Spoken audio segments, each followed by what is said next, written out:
Hello guys, this is Luis Carlos with Descubre Asheville, and today I'm going to be hanging out with Ponkho Bermejo. Ponkho Bermejo is a friend of mine, is somebody that I have known here in Asheville for a few years, and the reason why I wanted to talk to him is because there's some kind of work that he's been doing that caught my attention, and I think it's meaningful work, and I would like for the rest of the community to find out more about this. And what I'm talking about is a project that has to do with the piece that you see right behind me. It is some art that Ponkho created not too long ago, like about a week or 2 weeks ago. This is the second week of May, by the way. It's May 9, almost Mother's Day. But anyway, he was doing this to celebrate essential workers. And really what caught my attention and what I thought was great about this is that everybody that I see in these pictures are people of color. So because of this, and because I'm also working in creative media, and Ponkho does as well, I wanted to talk to him and just like share a little bit of our experience with you all, and hopefully if you hear something that resonates with you, you can get involved with some of what you see being done here in Asheville. So you're gonna be hearing from Ponkho Bermejo here, and thank you very much for following Descubre Asheville, and please make sure to pay attention to what Ponkho says and how you can support what he's working on. Ponchito, thank you for coming to talk to me today, my friend. And so I was telling the people that watch, that follow Descubre Asheville, what you've been working on. And this piece behind you, it was some work that I've seen that you've done. So tell us a little bit about what you're doing and what this celebrating essential workers means to you.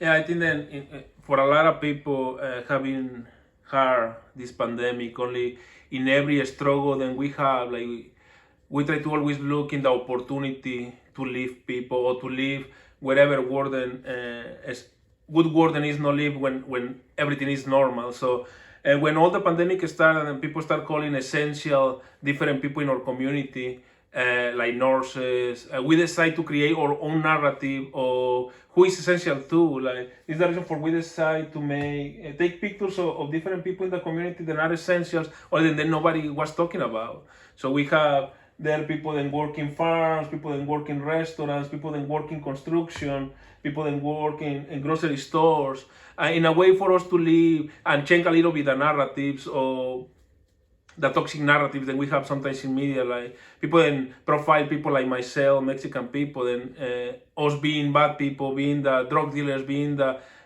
rapers or whatever the toxic narrative. So we decide to create the good narratives because it's more good people than bad people in this country.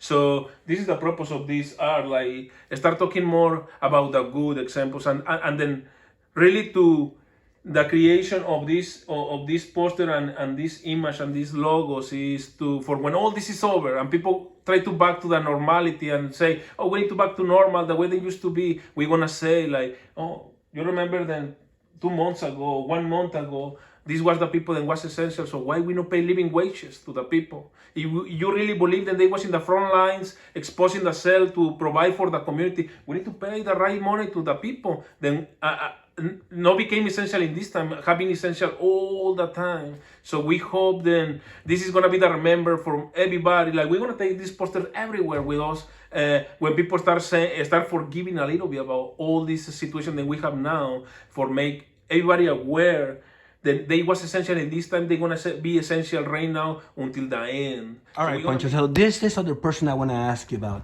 There's this lady also that has an orange round type of like saint aura around her head and a mask. Who is this lady? Where did you meet her?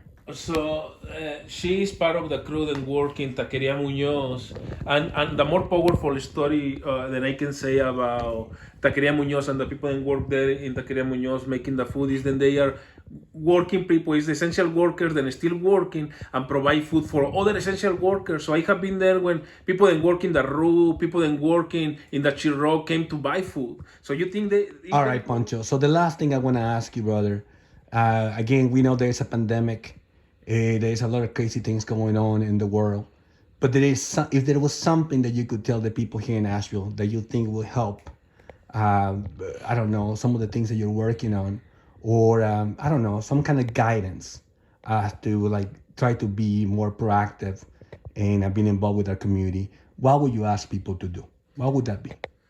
Yeah, so since I was little, like the first thing that my mama teach me is learn what privilege you have to offer this privilege to people that have less privilege than yourself. So the stuff that we have been seeing is that with a stimulus check, a lot of people have been receiving people that have then make less than $70,000. They are receiving $1,200 with a stimulus check. So I can tell you that a lot of the people behind me, they don't have this opportunity. And a lot of people that look like myself and don't have the right documents, even they have been working hard in this community to make this community be strong. And now they are the people that are in the front lines, being essential. A lot of these people is not receiving the stimulus check. So something that I would like for you to think about is how you can use the privilege that you have to support people that don't have the same privilege than you. Like something that we have been asking is if you receive this check and you don't need this check, donate this check. Like you can donate in different ways. You can donate to organization, or if you find somebody that don't have the documents, then it's not possible for this person to apply for this check, to have this check. Donate this money to the people, because like I say, is all this stimulus check no go to everybody. And it's not to every worker, and it's not to every person that is in this city. No matter how much you work in this city to make this city a better place, it's only go to a specific people. So like I say, the best thing that I hope that you take something from this talk is take the idea of learn what privilege that you have and how you can use this privilege to people that have less privilege than yourself. Yeah, and something that is very important for us to realize that this time is for us to realize that what is more important in life. So a lot of times in the old life, I'm gonna call it in this way, we used to think that money is the best thing that we can have and money is gonna provide, and now it's time to think in the people. A lot of people think that, oh, we need to save the business, we need to save this, only like we need to realize there's a lot of people dying, a lot of people infected. So it's time for us to realize that the money is to help other people that have less privilege than ourselves. So we have to figure it out a way that money go to the business. Yes, it's good. Only money have to go to the people too. The people that lost the jobs, the people that don't have the stimulus check, the people that don't have even food stamps. So like I say, it's analyzing the privilege that we have and making the best decision that we can to help people.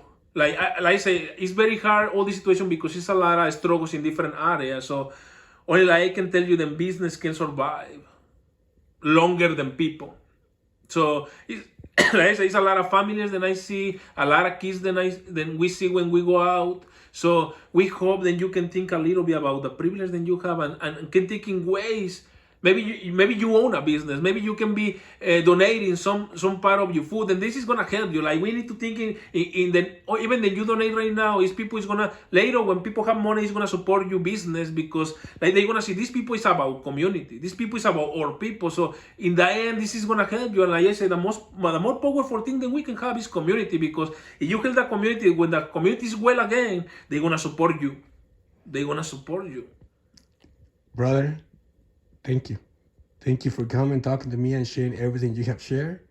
I truly appreciate that the work that you're doing and that you took the time to come and talk to me. Okay? Thank you. Muchas gracias, Poncho.